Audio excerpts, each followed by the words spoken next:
তো ভিউয়ার্স, গোলাপ গাছের আমি সার সম্পর্কে কথা বলছিলাম।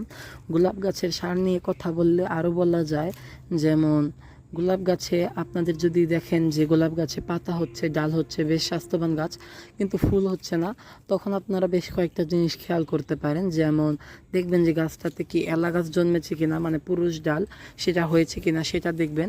নর্মালি পুরুষ ডাল গাছের গোড়ার দিকে হয়, যেমন এটা কিন্তু পুরুষ ডাল হতে পারতো, কিন্তু এটা কিন্তু পুরুষ ডাল না, মানে এলা গাছ না, যার কারণে এতে ফুল ধরে, কোনো অসুবিধা হয় না। এতে কিন্তু প্রচুর ফুল ধরেছে আমার।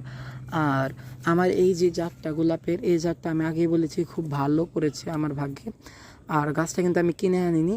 আমার প্রাইমারি স্কুলে আমি যখন ক্লাস 5-এ পড়তাম, তখন আমি প্রাইমারি স্কুলে থাকতে একটা বড় গাছ ছিল, যে গাছটাকে কাটা হয়েছিল, সেখান থেকে ছোট ছোট কয়েকটা ডাল এনে লাগিয়েছিলাম।